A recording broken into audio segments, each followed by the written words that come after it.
तो चलो तीसरा पार्ट में हम लोग पढ़ते हैं एपी का पहला पहला प्रकार एपी का बोलते हैं प्रोग्रेशन का पहला प्रकार पढ़ेंगे समांतर श्रेणी अर्थमेटिक प्रोग्रेशन। अर्थमेटिक प्रोग्रेशन किसको कहेंगे सर हम लोग? एक ऐसा अनुक्रम जिसमें प्रत्येक पद अपने से पहले के अतिरिक्त अपने पिछले पद में एक निश्चित संख्या जोड़ने पर प्राप्त होता है।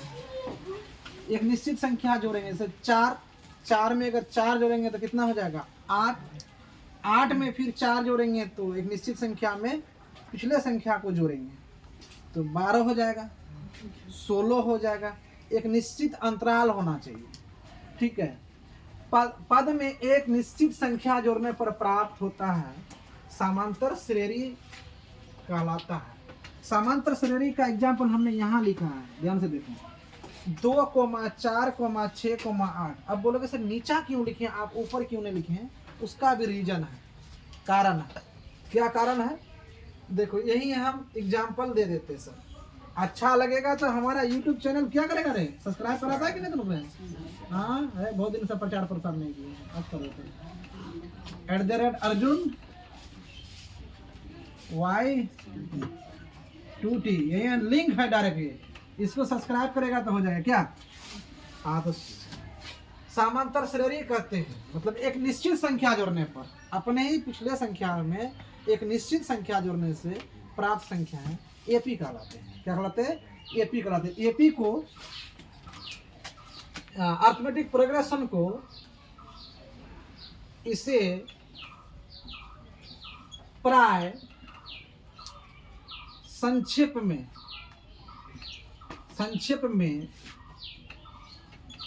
एपी कहा जाता है। क्या कहा जाता है? एपी कहा जाता है। अर्थमेटिक प्रोग्रेशन को क्या कहा जाता है? एपी कहा जाता है। क्या कहा जाता है? एपी, ठीक है। अब एपी कैसे होगा?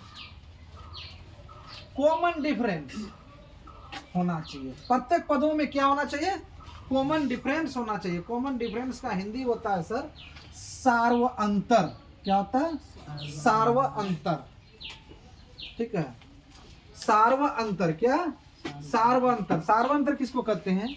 दो पदों के अंतर को या प्रत्येक पदों के अंतर को सार्वंतर कहते हैं। तो यहाँ 2 पदों के अंतर जैसे 7 और 9 का अंतर कितना होगा? 2। तो 2 क्या हो गया? सार्वंतर हो गया। क्या हो गया? 2 क्या हो गया? सार्वंतर हो गया।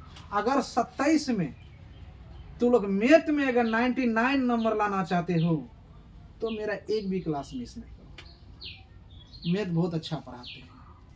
अरे 11 साल से मैथ हो रहे हैं 10 का, कितना अच्छा आता है।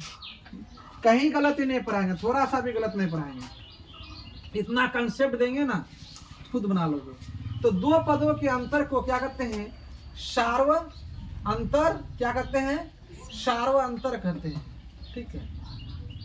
सार्व अंतर को प्राय स्मॉल d द्वारा सूचित किया जाता है। सार्वंतर जो होता है ना, सार्वंतर जो होता है ना वो धनात्मक भी हो सकता है और ऋणात्मक भी हो सकता है। कुछ भी हो सकता है, धनात्मक ऋणात्मक हो सकता है। तो सार्वंतर धनात्मक भी होगा और क्या होगा? ऋणात्मक भी होगा। धनात्मक भी होगा, ऋणात्मक। एपी में होने का शर्त। अब एपी कैसे बनाओगे वो कल पढ़ेंगे, कल का क्लास में। एपी में होने का शर्त पढ़ते हैं। एपी में होने का पहला शर्त है चूंकि प्रत्येक पदों का सार्वंतर, प्रत्येक पदों का अगर सार्वंतर एक समान हो, क्या हो? एक समान हो। सार्वंतर क्या हो जाएगा? एक समान हो तो वो एपी में होगा। क्या होगा? एपी में होगा। अगर प्रत्येक पद का अगर सार्वंतर डी, जैसे हम लोग यहाँ 2, 4, 6, 8 लिए तो देखो भाई कितना अंतर है? 2। कितना अंतर है? 2। तो प्रत्येक पद के बीच का अंतर कितना आया? 2 आया। अरे डी बराबर सूत्र भी पढ़ेंगे हम लोग, सार्वंतर बराबर सूत्र भी पढ़ेंगे, टी बराबर भी सूत्र पढ़ेंगे। लेकिन अभी तो ठूस ही रहे हैं, कंसेप्ट दिए ही रहे हैं, अभी चैप्टर में थोड़ी ना पहुंच रहे हैं। आज 3 पार्ट्स में हम लोग इस वीडियो को कंप्लीट कर रहे हैं थ्योरी का एपी तक। T1 T2 T3 T4 Tn AP में होगा। अगर सार्वंतर अगर एक समान होगा तो एपी में होगा ही, ये निश्चित है। क्या है? निश्चित है, एपी में होगा ही। यदि प्रत्येक पदों का, चूंकि प्रत्येक पदों का अगर सार्वंतर एक समान नहीं है, जैसे कि 9 11 15, यहाँ का अंतर कितना हो गया 2 और यहाँ का अंतर कितना हो गया 4। देखो हो रहा है, अंतर नहीं हो रहा है, समान नहीं हो रहा है। अगर पदों का अंतर समान ना हो, अगर एपी में किसी एपी में अगर वो तो एपी होगा ही नहीं। अगर पदों की संख्या समांतर ना हो, दोनों के पद के अंतर अगर समान ना हो, प्रत्येक पदों का अंतर अगर समांतर ना हो, तो वो एपी में नहीं होगा, वो एपी में नहीं होगा। तो एपी में होने का शर्त और एपी में नहीं होने का शर्त 2 पॉइंट लिखाए हम।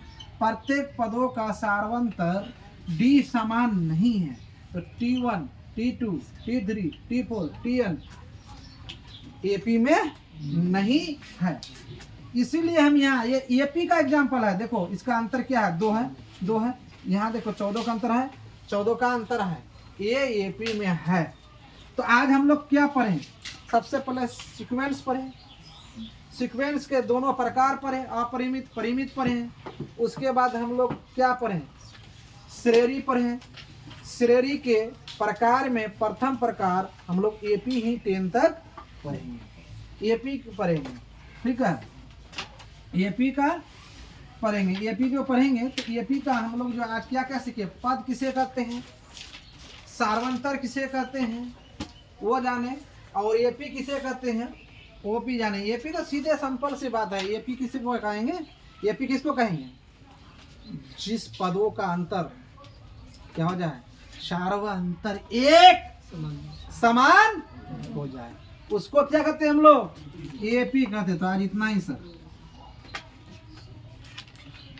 तो मेरा वीडियो अगर अच्छा लगे तो लाइक भी जरूर करना, कमेंट भी करना, ठीक है। संडे था, न्यू 10 वाले, तो लोग न्यू 10 वाले हो